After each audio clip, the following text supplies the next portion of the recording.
Okay. Yep, it works. So. Perfect. Okay. Holy crap. Wow. Looks like only 8 people, Adam.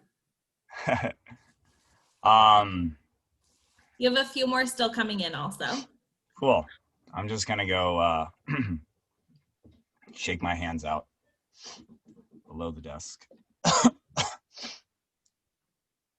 Oh yeah, there's.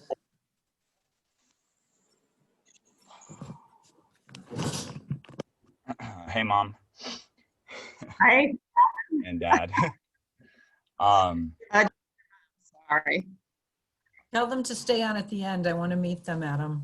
Oh, okay, I will. Please Sorry, excuse everyone. me, I know some people here. I didn't even.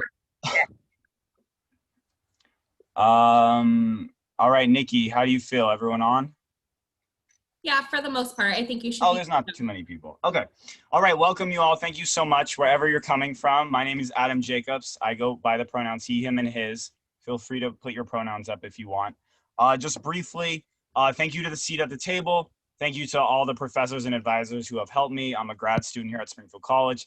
Thank you to Nikki Levine and David McMahon, who are the co-hosts of this session right here. Just to briefly tell you, I'm going to go through it, and I'm mostly going to get kind of really kind of accelerated into it, but there will be time for question and answers. So please feel free whenever you want to put questions in the chat or comments, and Nikki is going to kind of compile them, and at a point we're going to share them out, and I'll as well will take live questions if you want. I ask you to please be disagreeable if there's something I'm not doing right, or if you disagree with something, please, I urge dissent. Do try to be respectful though, as best you can with how you word things. And just to set just a framework, if someone, I almost hate that I have to say it, but if someone you know does use offensive language or a slur, we do have a zero tolerance with that, and that we'll just have them leave the meeting. Okay, but other than that, we're gonna get started. In the last 3 minutes, you do have to fill out a little form talking about how good or bad I did. So just we'll share that.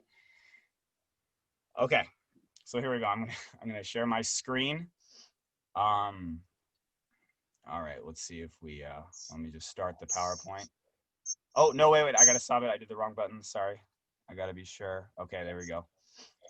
Okay, sorry, I'm trying to, okay. All right, Mom, can you see that?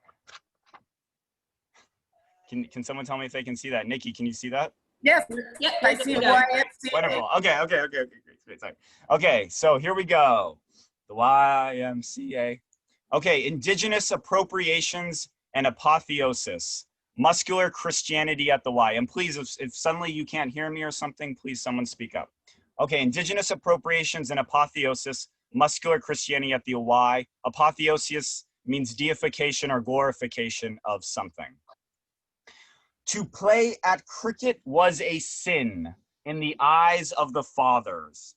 This was spoken by Unitarian minister Edward Everett Hale in 1857 in his book, Public Amusement for Poor and Rich. Why exactly was playing cricket a sin, and what fathers was he talking about? Well, to answer that, we have to go take a whole leap back in time and across the Atlantic. Here in 1643, during the Revolution in England, when the Puritans take control of the government, they burn a tract, a written tract called the Book of Sports. In this book, King James I had advised and decreed that all his subjects should play recreation and sports on Sunday during the holiday. The Puritans, though, were aghast at that. They found it disreputable and they burned the Book of Sports. This attitude and approach to recreation and sports was carried over when they encountered this landmass, and it imbued American culture all the way through the antebellum period, all the way up through the Civil War. So what exactly was it about our Calvinist and Puritan forebears that they had such a distaste towards sports and physical activity? Well, historian Richard Swanson notes there were 4 main reasons. One is that recreation detracted from spiritual devotions. 2, recreation was a waste of time. 3, recreation had unsavory connections, and 4, recreation would be too addictive. Now, this to our mindset might seem a little like hard to comprehend why someone would see that with physical activity or sport. But I want you to imagine, at least with the first two, we sometimes feel that same way if we think about politicians. If we see a president who plays too much golf, we tend to think that that golfing is detracting from their role as a president and is a waste of time. So if you can kind of expand that connotation to cover all peoples and all sports, you might be able to slip into kind of that puritanical mindset toward physical activity. So what exactly changed? There was a huge, after the Civil War, there was just a huge a reckoning and revolution with our attitude to sports and physical activity. And what exactly was it? And what I think it is was the increase of cities. So postbellum America saw nearly a 5 cent, a quintuple increase in the urban population in America right here. And at the same time period, there was really nearly only a double increase in rural populations. All the major cities nearly trebled. And so there are several factors that contributed to this increased urbanization. And there are also several effects that came out of it. And all of that, I think, affected Americans' new relationship to sports and physical activity. So those three, I've kind of splayed them out over this beautiful New York City landscape. And the first one is industry. Really, after the Civil War, America really came into its own in the second industrial revolution. Really, this was known for the products of steel and petroleum, innovations in transportation, railroads, the internal combustion engine. Actually, Springfield is home to one of the first cars. Innovations in entertainment, movies, as well as electrical generators and household appliances. And with that new industrial framework, Americans now had a new relationship to work and space and how the hours of their day were spent, including young boys who worked in factories. The next thing that happened during then was immigration. Whoa, my screen just did something funny. Was immigration. From the 1880s to the 1920s, America saw about 20 million immigrants come in. 1907 was the height of that with about 1.3 million immigrants. And because of this surge of immigration, and it was mostly from non-Western European countries, there was inevitably this nativist anxiety. And there was this hand-wringing that the Anglo-Saxon stock of America was going to be overrun by this kind of mongrel, domineering immigrant horde that was prone to indolency and sin. And so we have these two variables I want you to keep in your mind. And then the third one is innovation is really not the right word for it. I just couldn't come up with another word that started with I. But what I mean by that is changing gender norms. And what I see with that is that there was a sense that women were growing too powerful in certain spaces. And I use the word powerful in two senses. One is that there was this concern that the church was becoming too effeminized. There was too many women in churches, and they were lending too much of a sentimental kind of idealistic tone to church services, and it was missing this kind of active element. As well, public education was really springing up, and there was this concern that young boys were being brought up too much by these older women. And then as well, on another side, we see women entering certain workspaces or using certain inventions such as the bicycle in ways that were seen as unwomanly, and that they were now becoming too masculine. But the converse of that is that women are getting too powerful in these spaces. So underneath both these two kind of influences was a sense that men were becoming demasculated in relationship to women. There was an anxiety that men were not quite up to the bruntness that their gender norms necessitated of them. So these three variables all create this sense of concern around Anglo-Saxon men and boys and how they live in cities and what's going to happen really to their masculinity, solidity, and assertion. And I really call this a crisis of modernity, that America was really confronting the modern age, and there became this crisis and this hand-wringing. And so because of these three variables, what American culture decided to do is they started looking towards physical activity, sport, and recreation as a salve for these kind of pains and wounds. And the American churches, the Protestant churches, were involved in that conversation as well. And the way they were involved in it was, my slide is not there. Okay, was a form of muscular Christianity. And that's kind of what they helped engineer with influences from England. I will take a pause right now. Sorry, I'm like flying through this. I'm gonna see if anyone has any questions. I'm not gonna see you all. I don't dare to try to shut down this PowerPoint. So Nikki, if you see any questions, or if anyone raises their hand, I can try to clarify anything. And if not, we'll just move on.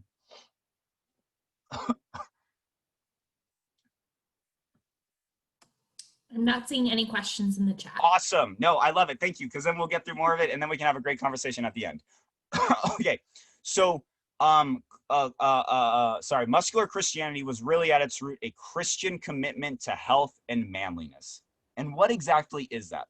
Well, I'm going to turn to contemporary YouTuber Pavel Rudometkin, also known as Fortress. And he's going to show us a little bit of how that plays a role in his life. Just to tell you, you are going to see a shirtless man in this video, so hopefully that is of no concern. He's obviously one of those calisthenic YouTubers. I want you to notice also the rural background he chose for this video. I think he obviously did that on purpose. Hello everyone. I'm at around 7,000 foot elevation. It's going to be about working out in Christianity. And it's good to keep our body healthy. We are the temple of God. After the day of Pentecost, He lived as the Holy Spirit within us.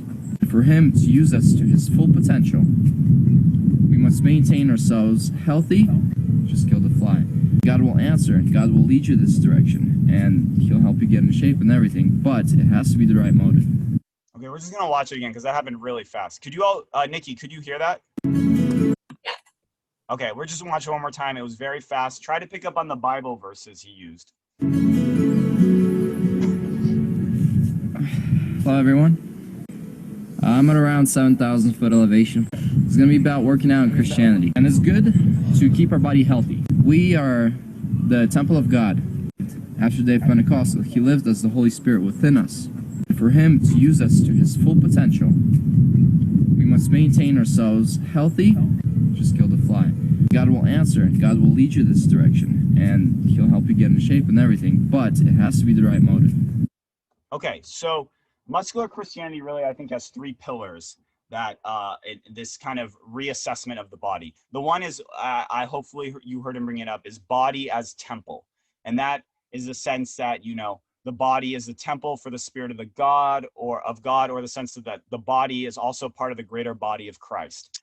Therefore, the body in and of itself is sacred, and working and keeping the body healthy is kind of a form of worship or reverence. You then have body as means right here.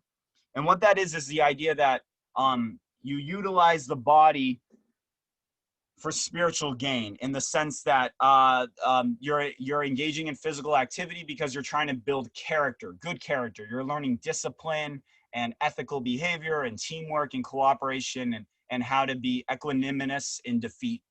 And you also have the idea that you need a strong body so that you can fulfill what a Christian needs to do in the world. Utilize your Christian talents. Go out and proselytize. You know, be a force of good in the world. That a healthy body will help you fulfill that Christian mission. I mean, those Christian tasks. And then you have at the end, body as mission, as a missionary force. And what that means by that is a sense, and this occurred in some religious organizations, particularly the YMCA, at least this was one strain in it, is that we're just going to have physical activities, and that will just bring in young people. We'll just kind of hook them in, and then we'll kind of direct them to the library where the Bible is. And then conversely, it was also an external missionizing, which is that if we don't get involved in this growing physical environment in the US and recreation, we basically abdicated our role to the whatever sordid secular leaders are, you know, purveying this physical exercise. So we need to take a stand. We need to impart Christian values in this new physical environment. And really, this also was a way for people to proffer Christian values and kind of a Protestant middle class ethic onto city youth, onto new immigrants coming in.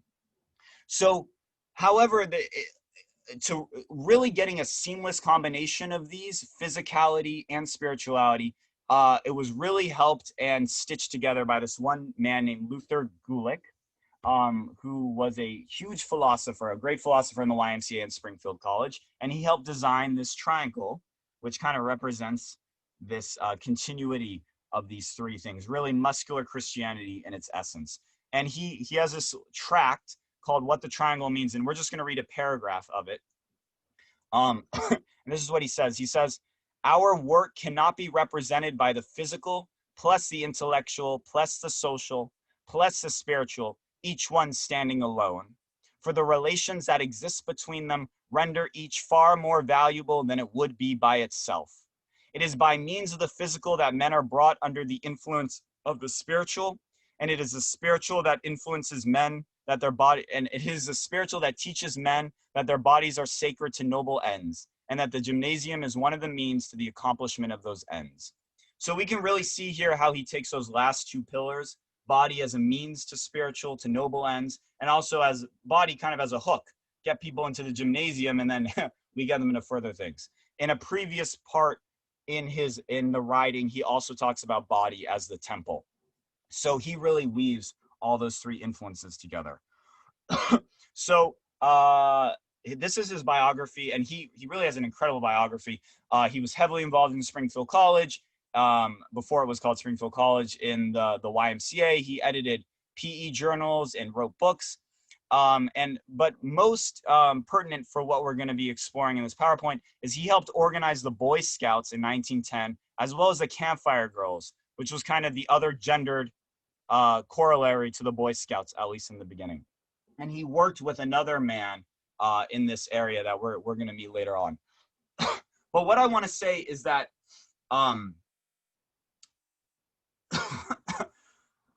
there's something that's going on also in American culture at this time, which muscular Christianity kind of interweaves with and utilizes to its own ends. And what happens is that in 1890, the superintendent of the census decrees that the frontier no longer exists. That is not where I wanted to go in this PowerPoint. Hold on, y'all. Sorry, I just had a brain blip. Yeah, that is, okay, sorry, we're gonna skip that slide. We're going back to this. Sorry, I'm just trying to weave the energy of this. Okay, so what happens is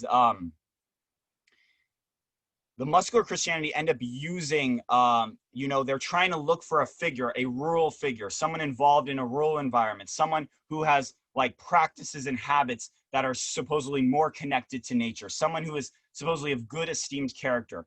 And like other times in US history, the muscular Christian unit community ends up using and utilizing the figure of the Native American to their own deployment. And I kind of want to start getting into the details of this, is that what happens is in the second half of the 19th century, Native American policy in the United States has gone through a lot of changes over its many decades. And in the second half, there was really a very strong push for forced assimilation and just a deep and just drastic cultural deracination, just like an eradicating of cultural roots. And it was a devastating time. Even though to many Americans, they thought they were being more progressive towards indigenous peoples in this time, it actually had devastating effects. And what was happening during this assimilation, I'm gonna give you three big key things, is that in 1871, the United States ends treaty making with Native nations. They can no longer be considered like a distinct Native nation with some degree of sovereignty. The US government is saying, we are only gonna treat you now as individuals. So once again, we see these cultural kind of scaffolding start to fall away. The 1860s sees the first Indian boarding schools. There may have been some before, I'm not sure, but really the second half of that 19th century, the Indian boarding schools just take off. And as you all know, these were terrifying experiences for indigenous youth. And this was part of that enforced cultural assimilation and just absolute, I don't know the word, deracination from their roots, eradication from their roots.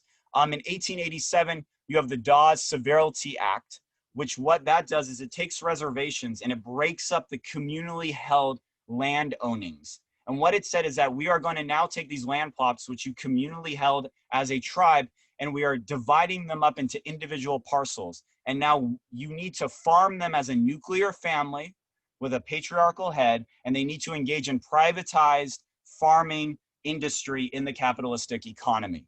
And it was a way, once again, to assimilate and force this new economic practice onto indigenous communities. So this is really where you get that kind of phrase, kill the Indian to save the man. It was this idea that, look, your indigenous cultural practices, which you are currently practicing now, just simply have no place in modernity. They cannot coexist in modernity. Remember this crisis in modernity? So you have to give up whatever cultural greater framework you are enmeshed in, and you must enter American culture as an individual that has been fully assimilated into Euro-American ways.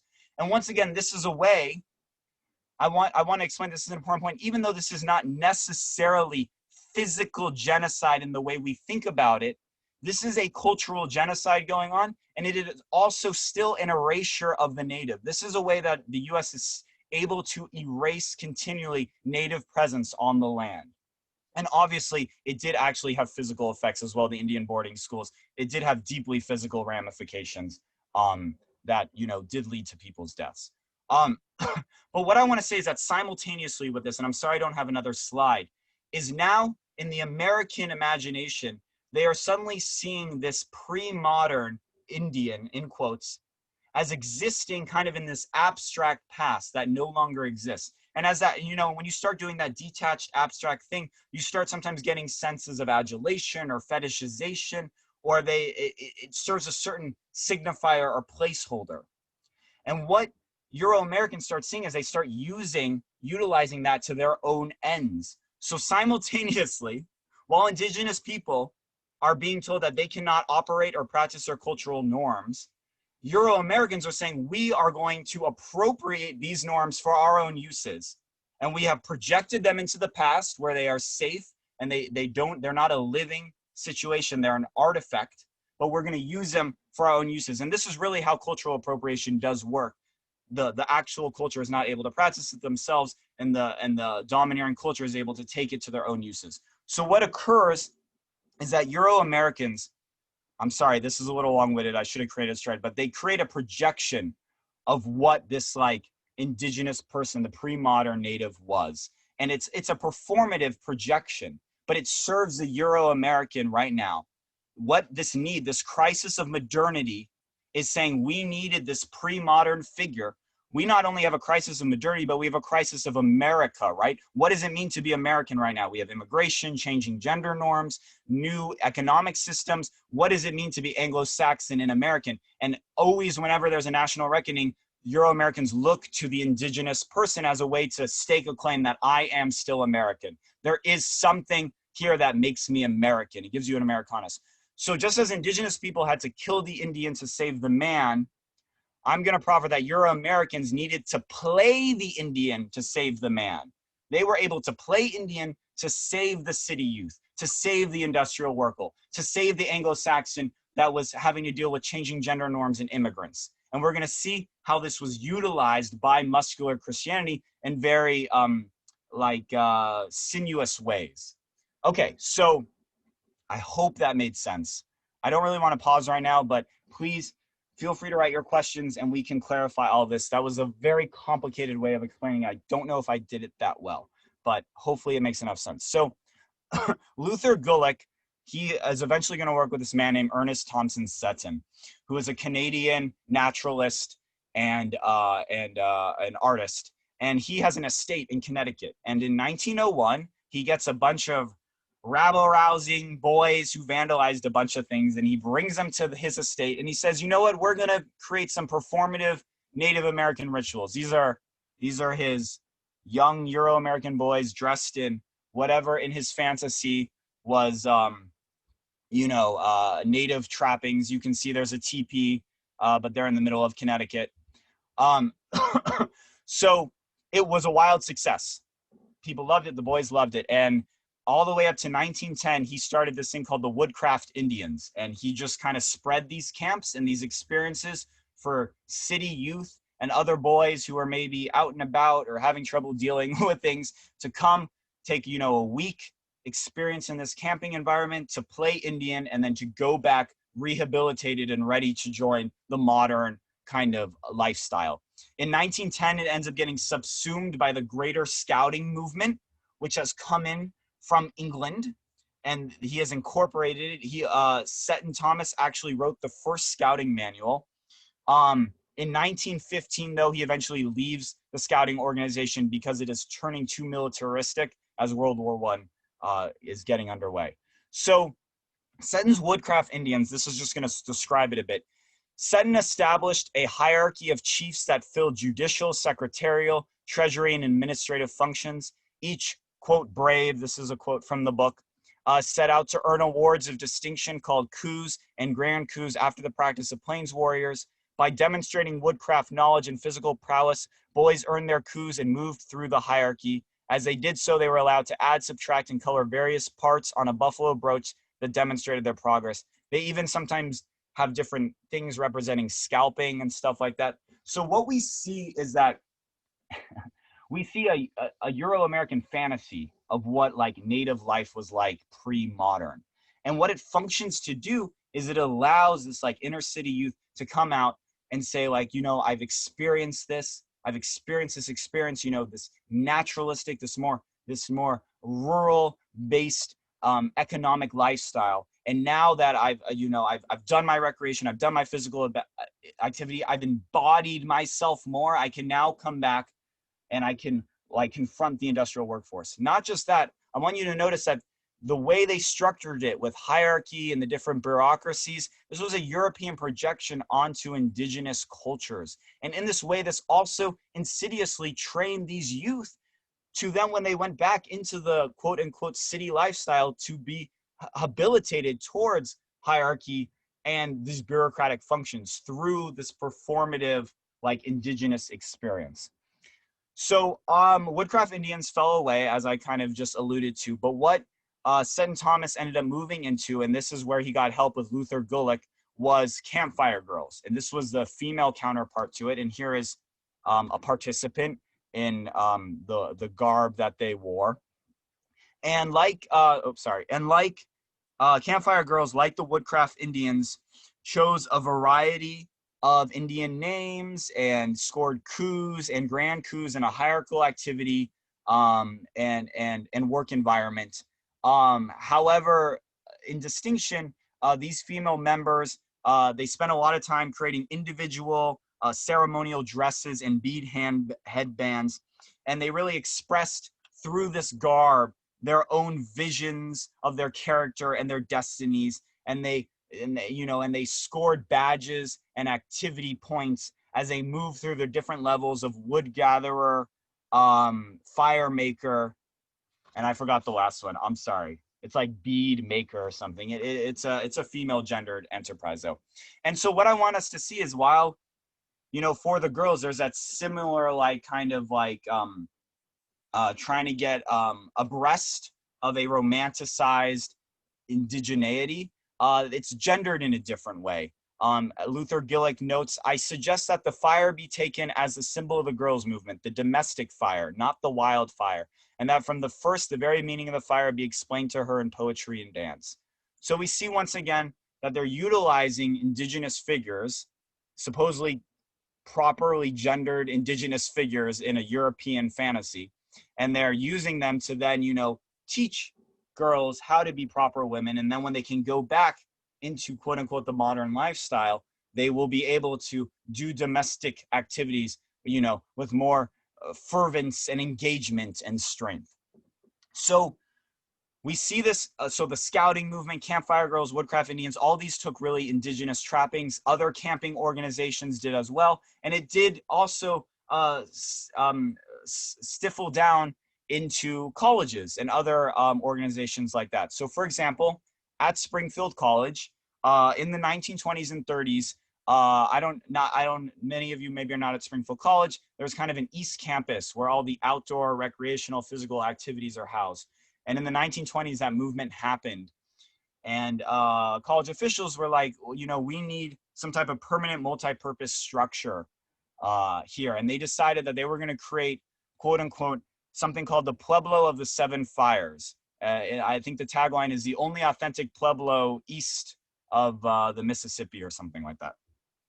So I'm going to just show you some pictures of it. And I want you to keep in mind just these thoughts, everything in the lecture, you know, as Springfield College is based in a muscular Christianity, how all the recreation is on the East Campus, and why they're building this building here and what are they trying to portray with it. So this is from the archives. Shout out to Jeffrey, whose last name I forgot, who helped me immensely with archival research. Also, if Catherine Duggan is here, I could not have done all those beginning slides about muscular Christianity without her. She helped immensely in all regards. All mistakes are mine, clearly, though. Okay, so this is in a college advertisement. It says the Camp Lodge, known as the Pueblo of the Seven Fires, appeals to the romance in him. They're talking about the prospective Springfield student. The Camp Lodge, known as the Pueblo of the Seven Fires, appeals to the romance in him. It is patterned after Pueblo architecture. Its walls have been decorated with rich Indian symbolism by a young Pueblo Indian, Wopeen. Under the stars, sorry for the red highlights, that was me accidentally highlighting it. Under the stars and the ceremonial ring lighted by the flickering campfire, the ties which unite him into fellowship with his college classmates are strongly wrought. These will continue through life. Here's an interesting picture. I thought this was a church service actually in the 30s or 40s in the Pueblo. This is in the Post Lodge room. They are holding a church service with certain trappings in the background. And then as well, this is actually, Springfield College did actually hire a man named Wopeen who was a governor actually of the San Ildefonso Pueblo. He also was one of there was like a movement that came out of that area, those Pueblos, around this time period in art and stuff like that. And he was part of that. He was a very good artist. And Springfield College did hire him and remunerated him to make, I think, 7 murals with Pueblo figures and symbols and meaning in the walls. So some questions I have for you, and I don't necessarily want you to answer them, and I don't necessarily want the conversation only to be about this. I want it to be very broad. But some questions, just touching on these last few slides are, you know, what do you think was a motive to build a Pueblo on the East Campus? You know, why do you think the college chose a structure from the Southwest and not, say, like a longhouse or a wigwam, which are more typical structures in the Northeast? Is this an authentic Pueblo building? Why or why not? And I guess I would maybe ask, do you think there should be, you know, is there any actions that can be taken in relationship to this Pueblo in Springfield College? This is still living now. We also, I don't know if people know, similarly to the camp thing, we also have a festival called S.E.A.T, which supposedly means, and this is going to give you a similar trend, something about coming into transformation or like kind of an adolescence or something, and kind of a ritualistic festival, at least that's in its name. It doesn't always pave out that way. But once again, we see kind of this incorporation of indigeneity for certain festivals or rituals that want to serve a certain place in the Springfield community. So that's the end of my presentation. Wow, I don't know how we ended this at 5:05. Wait, what turn? Okay, wow, we have 25 minutes. So I don't know if this was interesting enough to have a lot of questions. I hope it was, and we can take them. And if not, maybe we can break up into little groups and discuss. But well, I guess we have, because we have to leave a few minutes at the end. So we really only have 20 minutes. But yeah, if anyone has any questions or anything they want to ask, Nikki, I'll let you do the chat if you want to pass anything on. But yeah, we do have one question that popped up in the chat, and I don't know if you know the answer to this or not, Adam. Sure. But Sharice is asking, does S.E.A.T translate to anything in particular? Yeah, you know, I looked this up, Sharice. Thank you for S.E.A.T supposedly. Well, what's funny, and this is where you can get a sense. Your ears can start ringing when you see this. When anyone ever says, "Oh, S.E.A.T, it's a Native American phrase for," I mean, that would be like me saying like, "Yo pienso" is a European phrase for "I think." It's like, okay. So we already know that there's something weird going on. There's a romanticization occurring. But I do think S.E.A.T weirdly, I do think it actually is a boulderized, I did look this up, translation of something I think from the Ojibwe language. No, that's something else. Let me look it up. I had this. It is, I think it might be some boulderized, it might not be, I don't know. It supposedly translates into the coming of age. I'm like literally looking it up right now. Let me just look it up. Yeah, I don't know. I think it might come from something. Someone else may know. But I think what I do remember is it's certainly no tribe or historically native nation that lives in the Northeast. So I think also another clear indicator when you see these things is that people, they like using, the really famous tribal nations, like let's go to the Lakota, let's go to the Cherokee, let's go to the Pueblos. And, if one was really trying to take a considerate like rapprochement with the indigenous nations that live here, and I'm sorry, I didn't do a land acknowledgement in the beginning. I was so nervous. We are on Wampanoag territory. But you would really start to try to figure out how do you interact with the languages and the structures and the cultures that live right here. And I think also we had, luckily there was a club as well. I forgot their name, Honesani. I don't know what the club was. That was in Springfield College for 40 years, which wanted to study Plains Indians culture. So once again, it's this idea of, just kind of the Indianness. Also, our mascot used to be the Chiefs, but thanks to Laurel Davis Delano and other people, the Springfield College changed its mascot. So a little shout out. But yeah, okay. So I don't know if anyone else has any questions or if there's people here with vastly more knowledge than me. So if anyone wants to just make statements or add something, please feel free to. Oh, sorry. Yeah, no, I'm good. I think Robert Gordon has a question, and then there was also somebody who commented that they'd love to dive a little bit deeper into the 3 questions that you asked on your last slide. Okay. Let's do that. I think that's a great idea. So after Robert Gordon's thing, we're gonna do a breakout because there's probably a lot of people on Springfield College. We'll do some breakout rooms, I think, and then you can all discuss that. Okay, so Robert Gordon, please. Hi, thank you so much, Adam. I definitely appreciate listening to your presentation and hearing more about this topic. Thank you. I was just curious if you could tell me a little bit more about what sparked your interest in this research topic.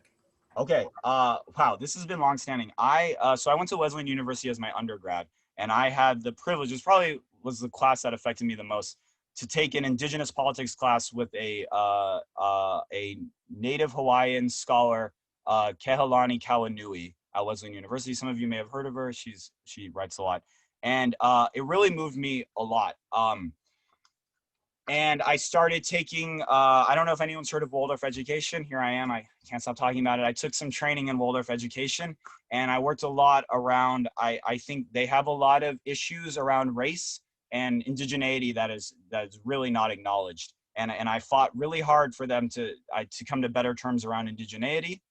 And so I just kept researching and writing about it. And when I came to this school, I thought, there wouldn't necessarily be anything to talk about. And then suddenly this Pueblo comes up out of nowhere. We hold our first teacher introduction into it. And I'm like, oh, this is interesting. And then I just started finding out that the progressive education, I'm not going to go here. Waldorf is part of progressive education. The progressive movement overlapped with Muscular Christianity and utilized certain projections of indigeneity. So all these started to come together. And when the seat of the table happened, I just had to grab it. And I had to say, you know what, this is the best thing I can offer that I know the most about for the last several years. And his work that I keep doing. I don't know if that answered it. Adam, maybe before we go into the breakout rooms, I have another question that came in. The question is, so where do we go from here? The YMCA and Springfield go hand in hand, and there's some serious problems with Native culture and the roots of our institutions. So it's great that programs like Indian Guides are changed to Adventure Guides, but that doesn't fix the problems. Yeah, and I think, let's have that question be in the breakout rooms, because I think it's a question, and I think people who are in Springfield College longer are going to have better answers than I am. I've only been here for a year and a half.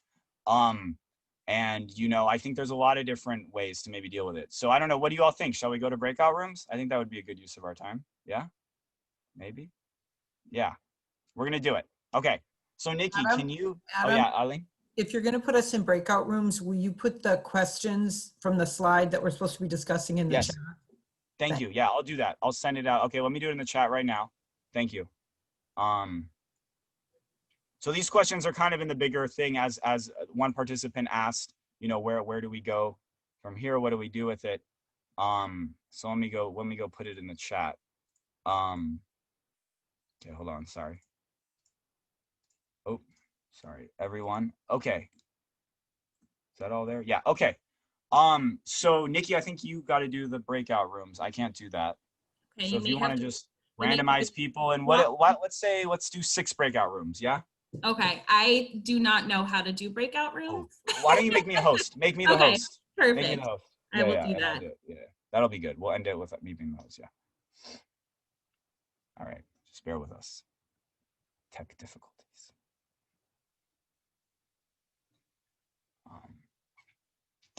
Okay, awesome. Okay, you should be all set. Yeah, oh no, I don't have breakout rooms. Where'd it go? Did you set them up as part of your meeting? Oh no. I do think you have to set them up ahead of time. Oh my God, you're so right. That's the one thing I do know about breakout. Okay, so we're gonna discuss it in the general meeting, folks. And maybe that's good. And as one participant said, maybe this will be better. Okay, so folks, we're holding a general situation. So I'm just gonna hear from you all. Please tell me if you have any thoughts. I know it's a little scary doing it with a lot of people. What do you think is the motive to build a Pueblo on the East Campus? Why do you think the college shows a structure from the Southwest? Is this an authentic Pueblo building? Why or why not? And then as well, what steps, if any, should we take? Could be taken. So hopefully there's a brave person in front of 30 strangers. I'm okay if you don't show your face and talk. You don't have to have your video on. You could also just write in the chat if you prefer. I teach 6th graders who like to write in the chat, so you can write in the chat too. Well, I don't really have a lot of information. I actually have none, but I Okay. stab at the motive to build a Pueblo. Don't necessarily know what the motive is, but I suspect that whatever it was, the people at the time thought it was a positive thing, that they were honoring, and they were doing something that was good. Now, looking back, that may not be correct, and they may not have thought of a lot of things, but I suspect that they were at least thinking that they were positive. Yeah, thank you. I would agree with you as well. I have something to share, Laureen.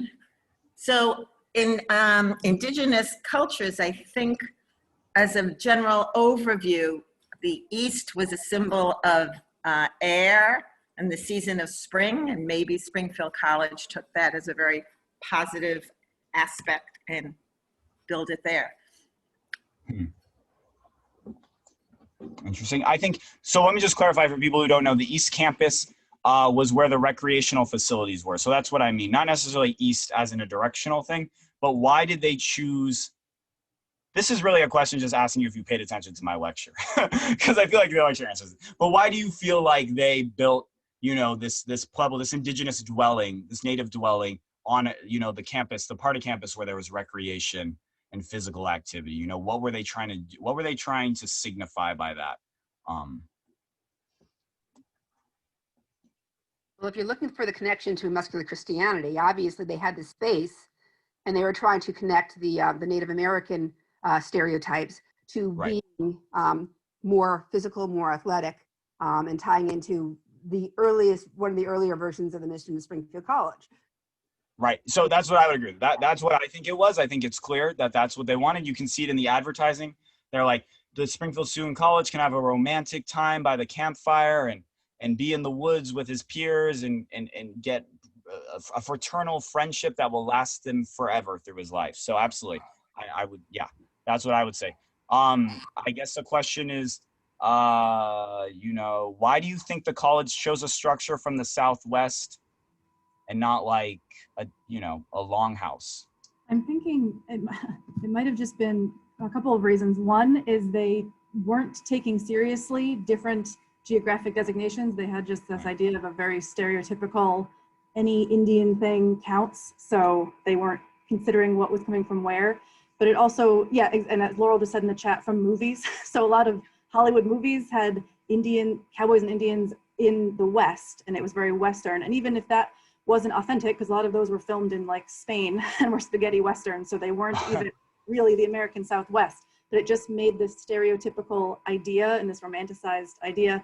And if you're thinking of building something like a longhouse or a teepee or hogan is not going to be a permanent structure necessarily, but a pueblo could be more permanent if they're thinking architecturally and not culturally. So then they're able to think, okay, what can we get that's architecturally a structure that we can make with, you know, some bricks in it, and then also is honoring, as Sherry said, Native Americans, but not really, because you're not taking into any consideration, you know, what structures are from what geography. It's just this big Hollywood mishmash.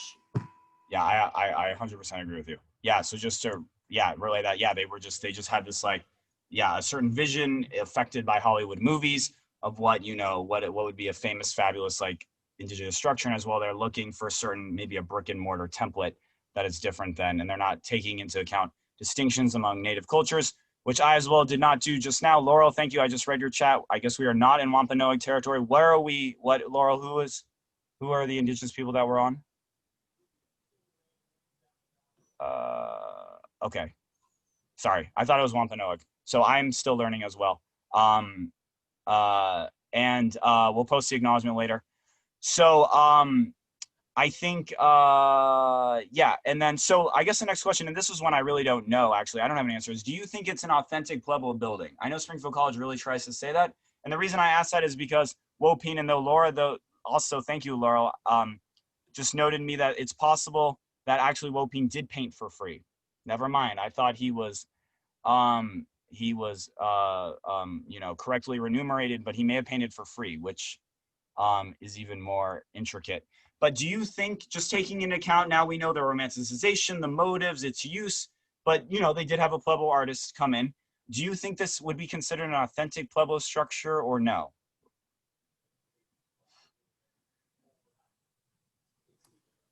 There's a couple of chats or comments in the chat I don't know if you'd like to engage with around this. Adam, while you're looking at that, I'm thinking that the question is it a replica of an authentic thing?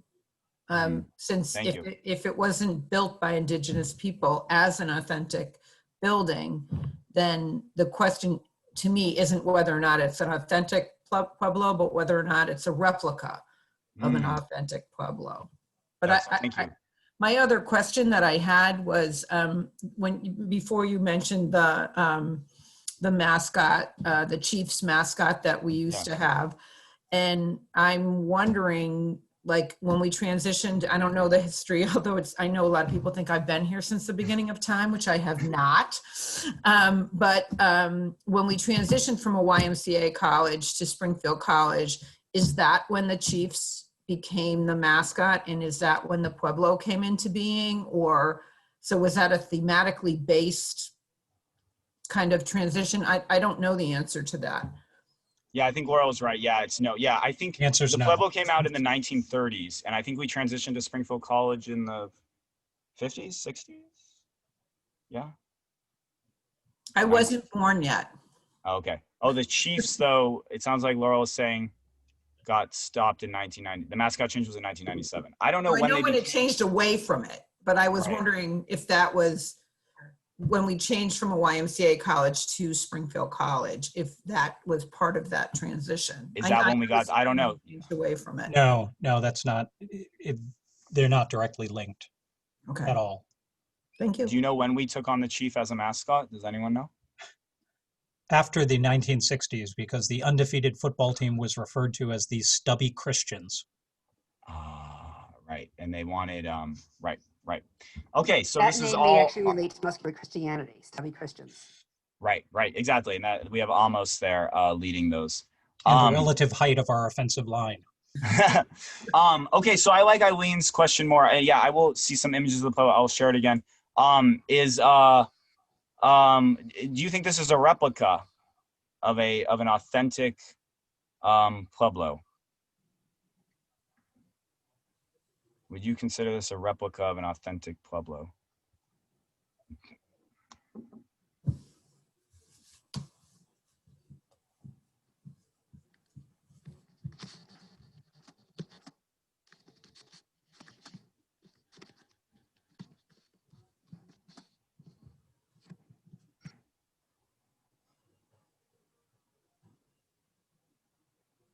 It's interesting. I traveled to New Mexico 2 years ago and saw quite a number of remaining ruins of Pueblo settlements, and certainly has the rectangular structure, that exterior that's similar in that the homes were built, the Pueblo settlements were built often in a rectangular formation, although there were obviously those who lived in caves who did not build Pueblo homes. And they often had tiered homes. So the structure seems okay from the exterior to me. And what Larry means is they didn't live in caves. They had dwellings that were within the cave notches. They had houses within the caves. So I guess you're right. No, Laurel, obviously, yeah. I didn't mean we should survey and appraise whether it's actually, built by Pueblo standards. I guess my question is more taking like kind of just like a symbolic cultural thing, like, can you consider a Pueblo, funded and built mostly, by white Euro-Americans for white Euro activity? Can that even be considered a replica? Or, building one far removed from where they're normally built, could that even be considered like a situation like would we consider like Las Vegas a replica of an authentic, what do they have? An authentic Japanese Shinto temple? Like, would we ever say it's a replica of an authentic one?